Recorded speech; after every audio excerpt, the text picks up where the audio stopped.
오늘 우리에게 주신 하나님의 말씀은 열왕기상 18장 13절과 18절에서 22절 말씀입니다. 이세벨이 여호와의 선지자들을 죽일 때 내가 여호와의 선지자 중에 100명을 50명씩 굴에 숨기고 떡과 물로 먹인 일이 내 주에게 들리지 아니하였나이까. 그가 대답하되 내가 이스라엘을 괴롭게 한 것이 아니라 당신과 당신의 아버지의 집이 괴롭게 하였으니 이는 여호와의 명령을 버렸고 당신이 바알들을 따랐습니다. 그런즉 사람을 보내온 이스라엘과 이세벨의 상에서 먹는 바알의 선지자 450명과 아세라의 선지자 400명을 갈멜산으로 모아 내게로 나아오게 하소서. 아합이 이에 이스라엘의 모든 자손에게로 사람을 보내 선지자들을 갈멜산으로 모으니라.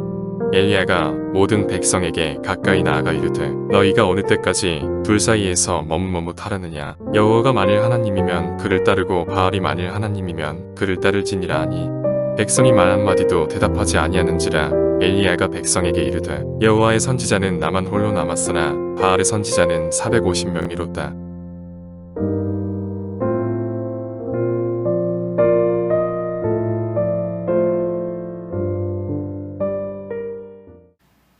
여러분, 우리가 읽은 이 열왕기상 18장의 갈멜산의 영적 전쟁은 우리에게 아주 익숙한 사건입니다. 누구라도 미리 내용을 다 알고 있는 그런 내용이죠.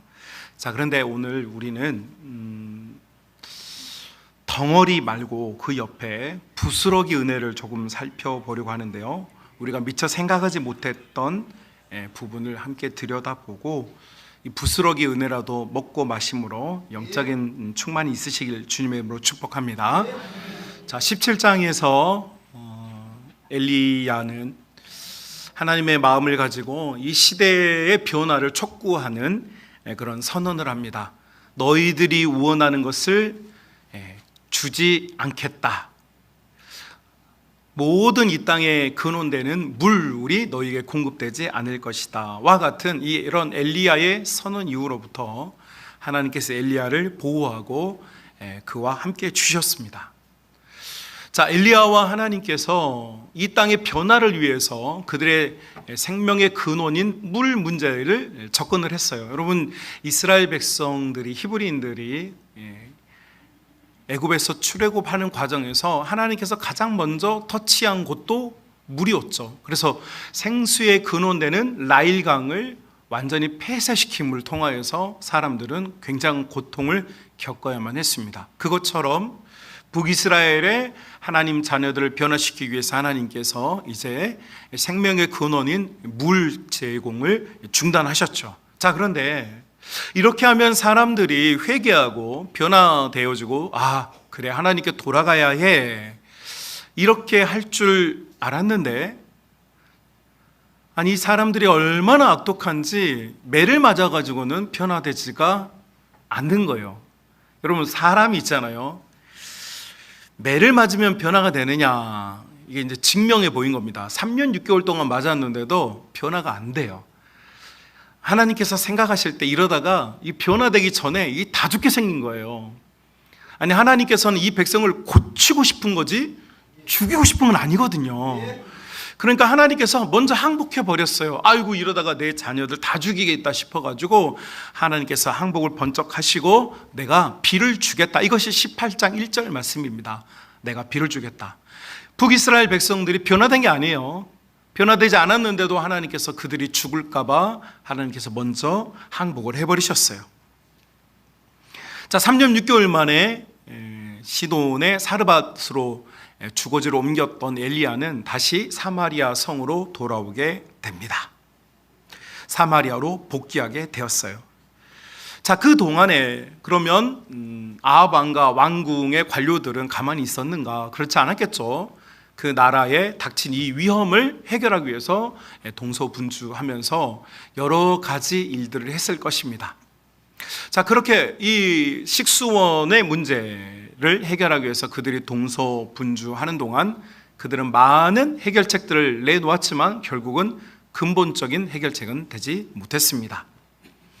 자, 이때에 여러분, 이 해결을 위하여서 관료로 일하였던 오바댜라고 하는 사람이 이 물길을 찾아서 헤매이고 있습니다. 여기서 이제 등장하는 오바댜라고 하는 사람은 선지서에 등장하는 그 오바댜는 아닙니다.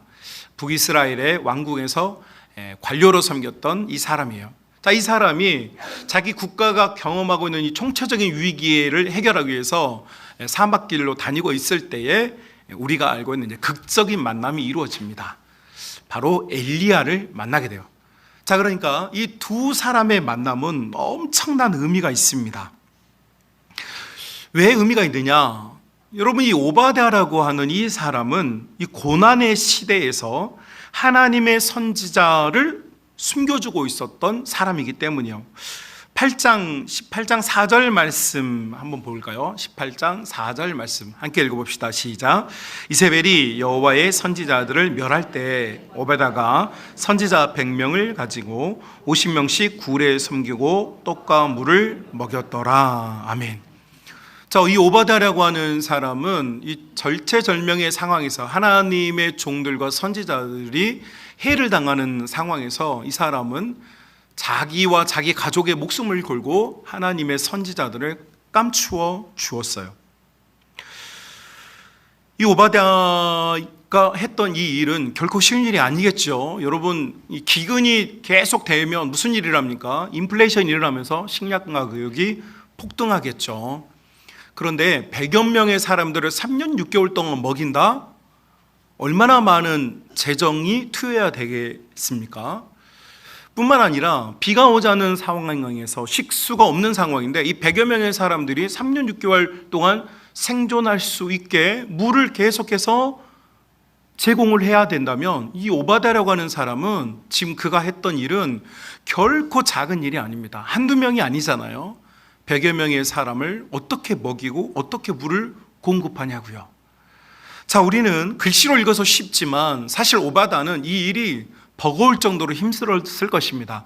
그가 아무리 부유한 관료였어도 100여 명의 사람들을 3년 6개월 동안 음식물을 제공하는 것, 식수를 제공하는 것 상상하기가 어려울 정도로 힘든 일이었겠죠. 그러니까 오바댜의 이 헌신과 이 오바댜의 섬김은 칭찬을 받아야 합니다. 여러분, 교회 공동체 가운데서도요, 드러나지는 않는데 이렇게 온 힘을 다해서 충성하고 온 힘을 다해서 섬기는 성도들이 있습니다. 하나님께서 그들을 통하여 하나님의 일을 하고 계시고 보이지 않는 곳에서 사람들이 알지 못하는 곳에서 하나님을 위하여 섬기고 하나님의 사람들을 지키려고 하는 이런 사람들은요, 칭찬을 받아야 하고 격려를 받아야 하고 우리는 그들을 존중해 주어야 할 줄로 믿습니다. 여러분, 그러니까 교회 공동체 안에서 당연한 건 없어요. 여러분, 이 삼복도위에 밥을 하는 것, 이 삼복도위에 나와서 예배당을 청소하는 것, 이 삼복도위에 어린 아이들과 함께 나와서 이렇게 청년이 지금 집회가 있어서 찬양팀이 연습을 하는데 그 어린 아이들이 무슨 죄가 있습니까? 엄마 아빠가 여기 와 있으니까 아이들은 여기 와가지고 그 아이들이 원하는 걸 하는 게 아니잖아요.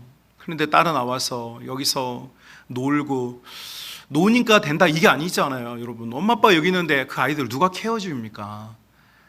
그런데 그런 자리를 지켜내고 또 어제 제가 늦게 저도 도착해서 저녁이라도 먹었느냐 그랬더니 저녁도 먹지 않고 연습을 하고 있더라고요. 여러분, 누가 알아주지 않아요.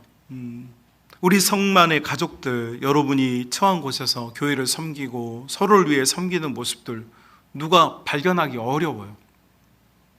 그런데 우리 하나님께서는 그 일들을 살피고 계시고 은혜와 긍휼로 손길로 함께해 주실 줄로 믿습니다. 여러분, 제가 언젠가 여러분에게도 그런 간증한 적 있습니다. 제가 우리 교회 부임해가지고 제가 제일 먼저 가장 큰 은혜를 받았을 때가 제가 이사 온 그 다음 날 새벽에 사택 문 앞에다가 어떤 우리 할머니께서 이것저것 고추랑 호박이랑 고추는 호박은 아니고 2월이었으니까 이것저것 그렇게 음식물 거리를 갖다 놓고 가셨어요. 문 열고 나왔는데 눈에서 눈물이 벌컥 나와요. 여러분 그게 한우 소고기 세트였다면 더 좋았을 텐데, 그죠? 그 할머니가 그 추운데 제가 2월 14일 날 부임했습니다. 그런데 그거 들고 새벽에 교회를 찾아와서 목사님이 새로 왔다고 그러니까 그 새벽에 그걸 놓고 가는 그 마음, 사람들은 몰라요. 그런데 여러분 그것이 하나님께서 일하시는 일의 증거입니다. 서울을 떠나 이곳에 온 목사를 위로하는 하나님의 까마귀인 것이죠. 좋은 음식, 풍성한 거, 백화점 그런 거 아니고 그저 함께 나눠 먹을 수 있는 것, 가져온 그 작은 봉다리 하나가 사람을 감동시키는 것입니다. 여러분, 우리 모든 믿음의 가족들이 교회에서 여러분이 크나 작으나 하고 있는 그 섬김들, 오바댜와 같이 섬기고 있는 그 일들은 소중하고 가치 있는 일이라는 사실을 잊지 마시고 서로가 서로를 인정해주고 하고 있는 그 사역들과 섬김을 귀히 여겨서 여러분이 더욱 뜨겁게 칭찬하고 격려할 수 있는 그런 은혜의 공동체가 될 수 있기를 바랍니다. 자, 이렇게 믿음을 가진 오바댜, 심지어는 성경은 이 오바댜를 평가를 하고 있어요. 뭐라고 평가를 하느냐, 여러분 본문 3절 읽지는 않았습니다. 18장 3절 말씀 준비되어 있는데요, 한번 같이 읽어볼까요? 시작. 아합이 왕궁에 맡은 자 오바댜를 불렀으니 이 오바댜는 여호와를 지극히 경외하는 자라. 아멘. 자, 오바댜가 이렇게 하나님의 선지자들을 도와주었던 근본적인 이유가 있었어요. 뭐냐? 하나님을 경외하는 사람 정도가 아니라 뭐 했다고요? 지극히. 한국말이 이 단어 들어가면 굉장히 좀 뭔가 감정이 풍성해지죠. 그러니까 하나님을 경외했다 이게 아니라 하나님을 지극히, 하나님을 멀리하던 시대에 하나님을 가까이 하는 이 사람의 마음은 하나님을 경외하고 하나님을 사랑하는 사람이었어요. 하나님을 사랑하니까 하나님의 사람들도 사랑스러워 보이는 거죠. 여러분, 그래서 있잖아요, 내가 지금 서로를 볼 때 내 눈이 교인들이 안 예뻐 보이고 사람들이 안 예뻐 보이는 건 내 믿음의 신호등에 지금 빨간불이 켜진 거예요. 하나님이 내가 너무 좋고 사랑스러우면요, 교인들이 되게 예뻐 보여요. 이렇게 화장품 안 발라도 예뻐 보여요. 얼마나 귀한지 몰라요. 하나님을 사랑하니까 이 사람은 하나님의 사람들도 자신의 재물과 자신의 생명을 걸고 이 사람들을 보호를 해요. 자, 이렇게 멋지고 귀한 사람 오바댜와 하나님께 완전히 빠져들어 있는 엘리야가 극적으로 만남을 갖습니다. 정말 멋진 자리예요. 자, 그러니까 이 자리에서 엘리야는 처음 듣는 뉴스를 듣게 됩니다. 그건 뭐냐니까, 오바댜 입에서 무슨 말이 나오냐니까, 엘리야는 자기 혼자만 있는 줄 알았어요. 지금 나만 지금 여기 하나님을 경외하고 나머지는 지금 다 하나님을 경외하지 않는 시대라고 생각을 했는데, 오바댜라고 하는 사람이 하는 말이, 엘리야 선지자여, 지금 하나님이 바알에게 무릎 꿇지 않는 하나님의 선지자들이 100명이나 지금 살아 있습니다. 저 또한 하나님을 경외하기 때문에 이 사람들을 제가 돌보고 있습니다 라고 하는 이야기를 엘리야가 듣게 된 거예요. 자, 여러분, 엘리야가 얼마나 큰 힘을 됐겠습니까? 야, 굉장히 외로웠는데 믿음의 사람들이 있다고? 야, 함께하는 사람들이 있다고? 막 가슴이 쫙 펴지면서 아마 기분이 굉장히 좋았을 겁니다. 저도 이번에 우리 비전마을 수련회 갔는데 아이들과 비 오는데 축구 공을 좀 했습니다. 공을 차는데 제가 다 보니까 우리 아이들이 공을 굉장히 잘 차요. 정말 재밌게 잘 차더라고요. 참고로 저는 공을 정말 싫어합니다. 제 몸 하나도 이렇게 달리는 게 힘든데 그럼 뭐 동그란 걸 또 달고 달리는 게 그게 얼마나 어렵습니까? 그런데 저는 우리 아이들 위해서 제가 온몸을 던져가지고 공을 같이 찼어요. 근데 우리 아이들이 너무 공을 잘 차니까 순간 그런 생각이 들었어요. 야, 이거 너무 아깝다. 그래서 그 순간에 광주 평강교회에 목사님께 전화를 했어요. 목사님, 우리 공 한번 찹시다. 축구 경기 한번 합시다. 그랬더니 목사님이 다짜고짜 공 차자고 그러니까 당황해 하시네요. 제가 여차저차 설명을 했어요. 우리 아이들이 다른 교회하고 경기를 해보고 싶다고 하는데 한번 잤으면 좋겠습니다. 그랬더니 그럽시다. 여러분, 제가 우리 교회 아이들이 저 닮아가지고 꽁도 못 차고 그러면 제가 다른 교회 전화해가지고 꽁 차자고 하겠습니까? 심지어는요, 짜장면 넣기를 했습니다. 진 팀이 짜장면 사는 걸로 했어요. 여러분, 거액이 걸렸습니다 지금. 근데 제가 여러분 짜장면 넣기 하자고 제가 말했습니다. 왜 그랬을까요? 자신 있는 거죠. 제가 뛰잖아요. 저는 절대 그런 일 안 합니다. 절대 그런 일 안 해요. 그런데 우리 아이들을 보니까 자신감이 생긴 거예요. 이야, 우리 아이들 내보내도 되겠다. 그래서 우리 장로님들께 말씀드렸더니 우리 장로님들이 막 기분 좋게, 목사님 우리 그 아이들 유니폼도 입힙시다 그래가지고 옷도 지금 예산 들여가지고 감독님도 뽑았어요. 우리 이효건 감독님 가지고 지금요 저희는 완전히 지금 FC 성만이 됐습니다. 왜요? 자신이 생긴 거예요. 나는 못해. 그런데 내 주위의 아이들이, 내 아이들이, 나의 아이들이. 여러분, 엘리야가 3년 6개월 동안 자기만 살아있는 줄 알았어요. 나만 하나님을 경외한다고 생각했어요. 그런데 광야의 길에서 오베다라는 사람을 만났는데 이 사람이 하는 말이 100명이나 살아있대요. 여러분, 이제 싸움은 1대 다수가 아니라 101대 다수가 된 거죠. 아니 102대 다수가 된 거죠. 오바다와 100명의 사람이 있으니까. 그러니까 엘리야의 가슴이 뜨거워요. 엘리야의 가슴이 뜨거우니까 엘리야가 아합을 찾아가서 던졌던 말이 있습니다. 19절 말씀, 엘리야의 이 뜨거워진 가슴, 이 충만해진 가슴으로 엘리야가 이런 폭탄 선언을 합니다. 19절 시작. 그런즉 사람을 보내 온 이스라엘과 이세벨의 상에서 먹는 바알의 선지자 450명과 아세라의 선지자 400명을 갈멜산으로 모아 내게로 나오게 하소서. 아멘. 자, 나 혼자인 줄 알았는데 믿음의 사람들이 이렇게나 많다는 말을 듣고 나니까 엘리야가 아합 왕 앞에서 큰 소리를 뻥 칩니다. 야, 우리 갈멜산에서 만나는데 너 네 편 다 데려와 이거예요. 네 편 다 데려와. 네가 의지하고 따르고 네가 섬기고 있는 그 바알과 아세라를 섬기고 있는 그 제사장들 다 데려와. 성경에 보니까 850명이야. 다 데려와라, 다 데려와. 엘리야가 왜 이렇게 큰 소리를 치게 됐을까요? 여러분, 광야에서 만난 오바댜, 기쁨의 소식을 들었잖아요. 내 편이 100명이나 있대요. 자, 그러니까 엘리야의 가슴이 쫙 커지면서 다 데려오는 거예요. 나도 내 편 데려올 테니까 너도 네 편 데려와라. 자, 이렇게 해서 갈멜산에 모였습니다. 여러분, 갈멜산은 우리가 생각하는 한국형 지형의 산이 아닙니다. 이스라엘 평야가 북이스라엘은 굉장히 넓게 펼쳐져 있는데 여러분, 거기에 큰 산이 아니라 언덕만한 산이 있습니다. 나주 평야 한가운데 그냥 언덕만한 산, 조그만 거 하나 있다고 생각하시면 됩니다. 별거 아니에요. 그런데 왜 거기인가? 여러분, 지금 엘리야는 북이스라엘 사람들이 다 모이라는 거예요. 다 모여라. 누가 진짜 하나님인가를 우리가 한번 영적 전쟁을 해보자. 그래서 다 모이라고 그랬어요. 그러니까 다 모이는 자리가 되었습니다.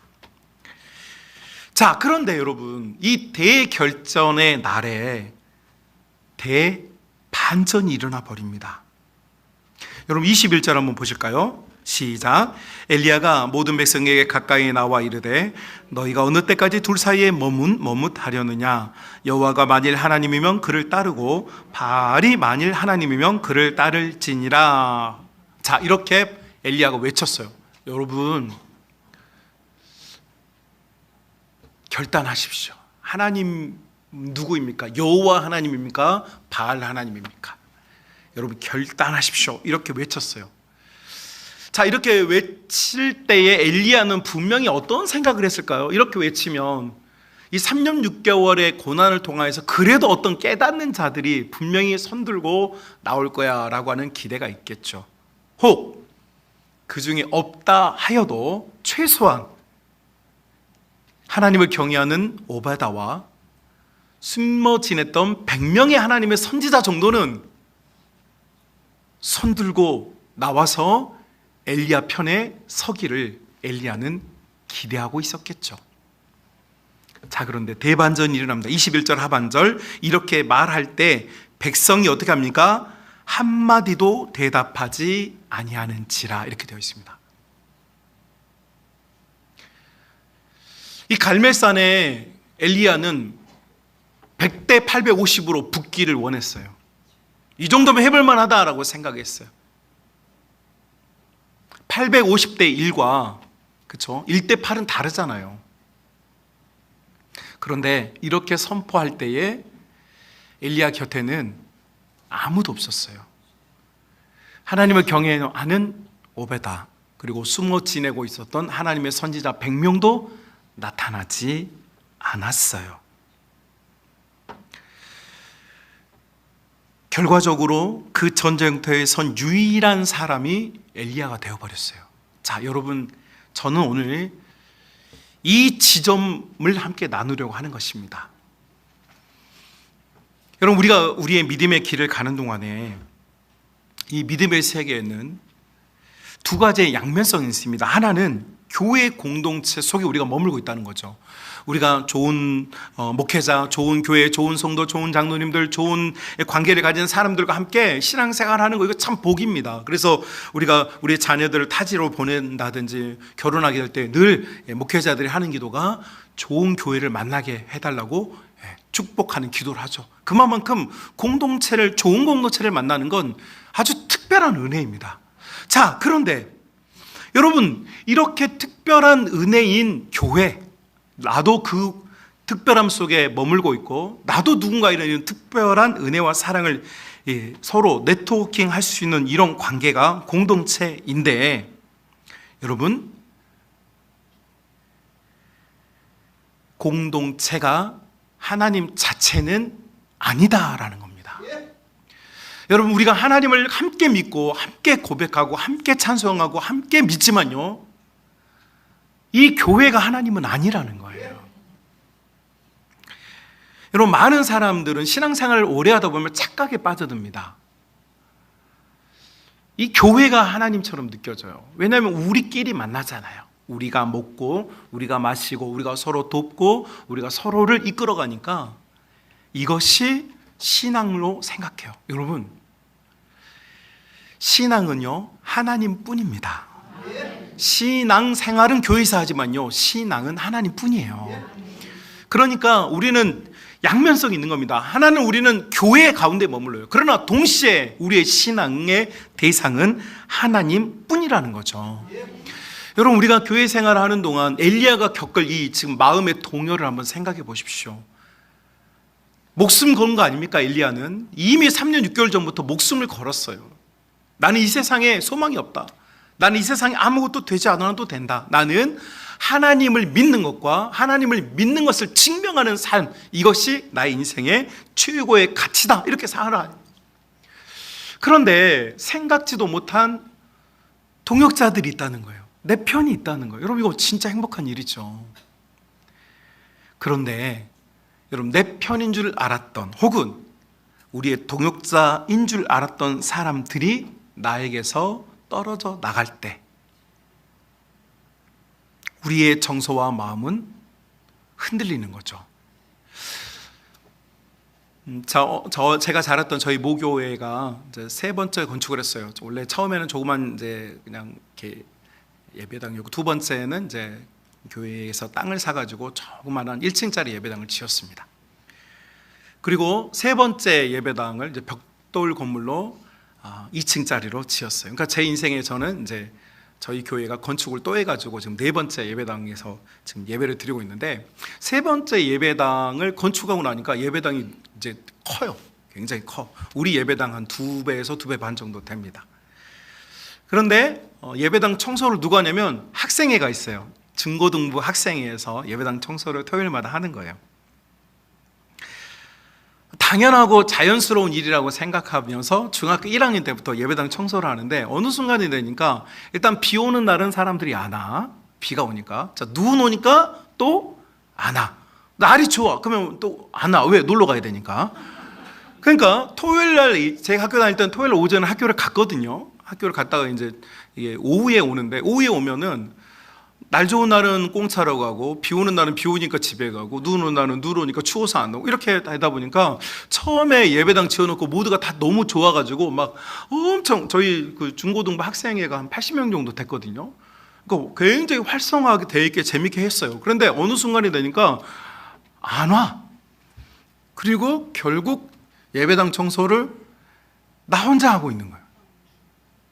나 혼자 하는 게 아니고 저희 옆집에 사는 이제 어떤 분이 있어요. 믿음의 선배, 2년 선배인데 누님이에요. 근데 그분하고 나하고 둘이 하는 거예요. 그러니까 여러분 마음에 불평과 불만이 생기겠어요? 안 생기겠어요? 에이, 난 안 생겼는데. 불평이 생기죠. 아니 형들은 뭐 하는 거야? 누나들은 뭐 하는 거야? 나도 놀고 싶은데 나는 예배당, 그러니까 예배당도 크죠. 화장실 청소까지 다 했으니까 사실 여름에 뭐 지금처럼 뭐 에어컨 켜는 것도 아니고 창문 열고 그 예배당 청소하느라고 참 막 땀 범벅이 되고 그렇게 했어요. 근데 마음이 편안하고 즐거운 게 아니라 마음이 좀 불편하고 어려워요. 다 어디 있느냐는 거죠. 다 어디 갔어? 자, 그런데 제가 이렇게 입이 이만큼 이렇게 나와가지고 불평하는데 저의 이 믿음의 선배이고 저희 정말 유익했던 영적인 멘토였던 그 누님께서 이런 이야기 하는 거예요. 준열아, 얼마나 기쁘니? 그러는 거예요. 얼마나 기쁘긴 개뿔, 죄송합니다. 누나의 논리가 뭐냐면, 여러분 이 누나의 논리를 한번 생각해 보십시오. 예배당 청소를 하면 처음에는 많은 인원들이 왔어요. 그래서 한두 사람 슬슬 자기의 이제 뭐 여러 가지 이유상 이렇게 빠져나갔어요.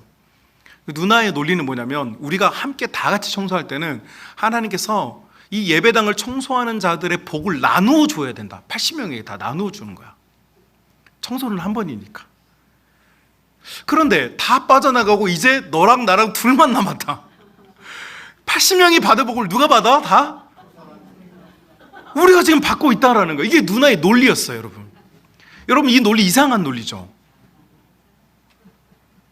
근데요, 저는 그때부터 그 누나의 논리가요, 제 가슴에 확 박혔어요.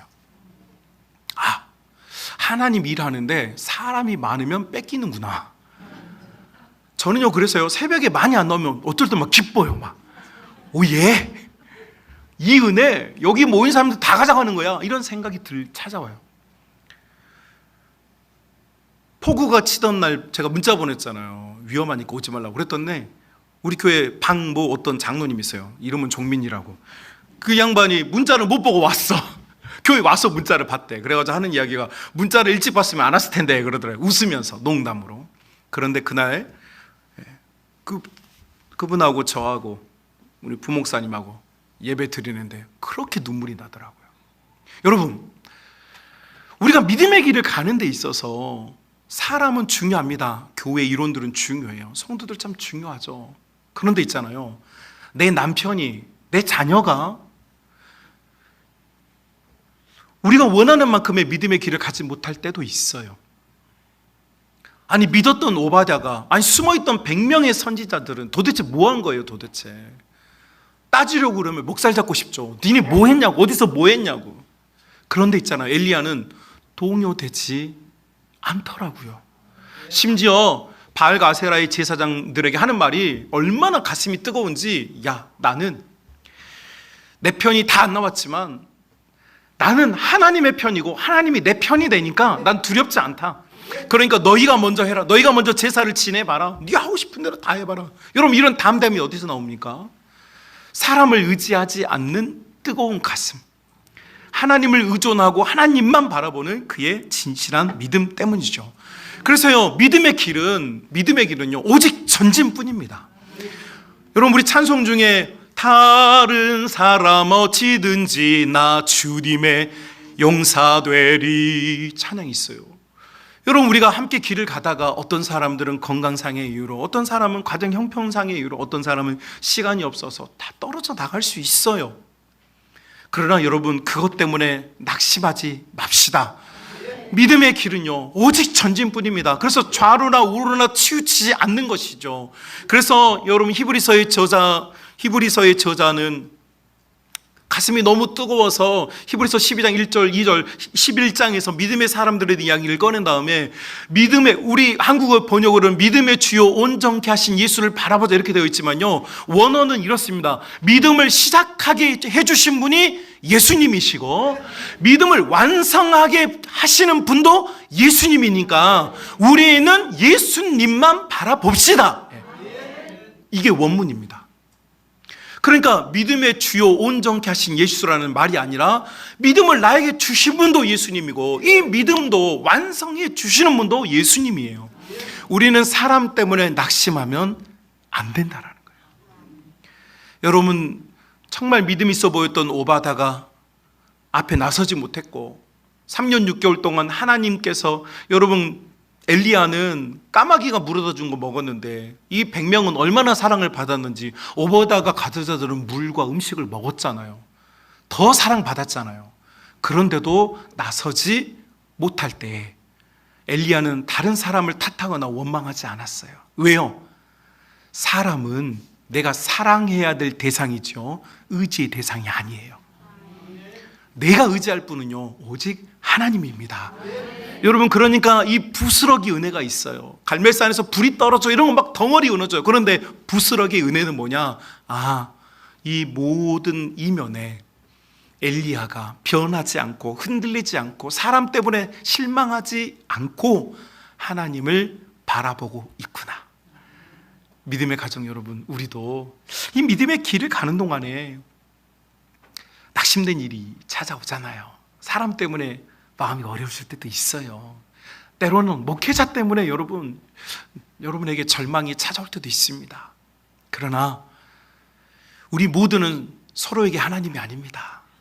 하나님만이 우리의 하나님이십니다. 여러분, 우리 예수님을 생각해 보십시오. 수많은 사람들이 예수님을 처음에는 호산나 호산나 환영했어요. 반겨줬어요. 여러분, 반겨준 지 불과 5일 만에, 호산나 호산나 반겨주지 5일 만에 예수님을 십자가에 못 박으라고 외치잖아요. 이것이 사람입니다. 심지어 예수님과 함께 3년을 지냈던 제자들도요, 예수님 놔두고 다 도망가 버렸어요. 베드로는 막 부인하고 저주까지 해버렸어요. 제자 중에 하나는 목매달아 죽었어요. 얼마나 상황이 극악으로 치닫고 있습니까? 어쩌면 예수님, 세상에서 가장 실망스러움을 경험할 분은 예수님이에요. 사람들이 나를 떠나는구나, 제자들이 나를 떠나는구나, 나에게서 떡을 얻어먹고 오병이어 기적을 체험하고 많은 사람들이 나에게서 와서 고침을 받고 귀신을 내어 쫓겼는데 이제 그 사람들은 다 어디에 있느냐? 어디에 있느냐? 그런데 예수님께서 골고다 언덕을 향하여서 십자가를 지고 올라가실 때 예수님을 사랑했던 여인들이 울어요. 예수님께서 하시는 말씀이, 예루살렘의 딸들아, 예루살렘의 딸들아, 나를 위하여 울지 말고 너희 자녀들 위해서 울어라. 너희 자녀들이 살아갈 인생길은 내가 경험한 이것보다 훨씬 무섭고 위협적인 일이다.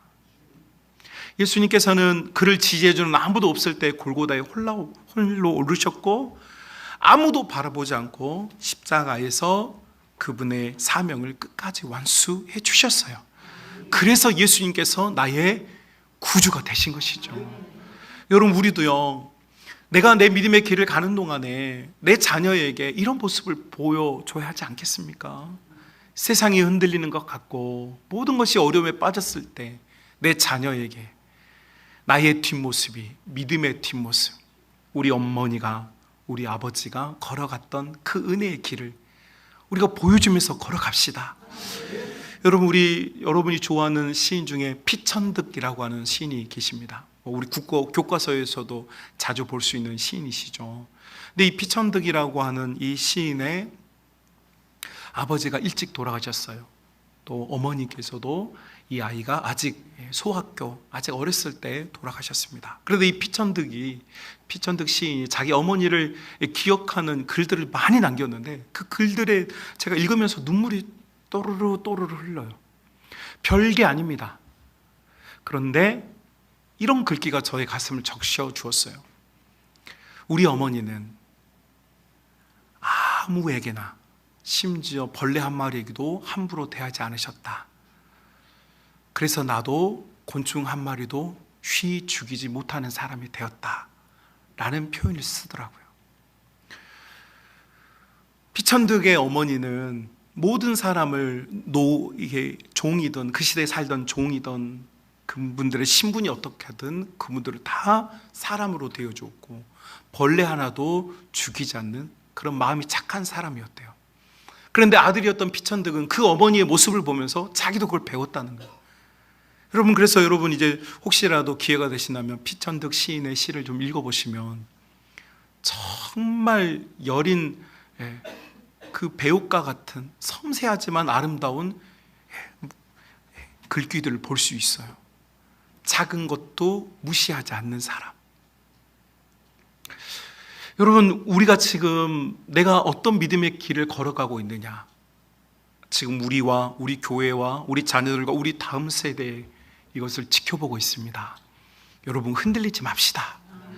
멋진 모습을 보여줍시다. 우리가 변치 않게 우리의 믿음의 길을 걸어간다면 우리의 자녀와 우리의 다음 세대들은 엘리야와 같이, 엘리야를 본받는 자들과 같이, 그래서 엘리야를 본받는 엘리사가 엘리야에게서 나오지 않습니까? 여러분, 정말 그래서요, 정말 이 시대 속에 저는 하나님의 영광이 충만한 시대가 되었으면 좋겠는데, 그 충만한 것은 우리가 어떤 위대한 캠페인을 하는 것이 아닙니다. 그것이 아니라 우리가 사람에게 기대지 않고 하나님 한 분을 향해서 집중하고 하나님 한 분을 향한 온전하고 진실한 믿음을 가질 때에 여러분, 이 역사가 나타나게 될 줄로 믿습니다. 그래서요, 이 모든 것에서 승리하고 사람 때문에 실망하고 좌절하지 말고 오직 하나님으로 말미암아 여러분 속에 있는 넘치는 하나님의 은혜와 영광이 발현되어지고 실현되어지는 은혜가 있으시길 주님의 이름으로 축복합니다.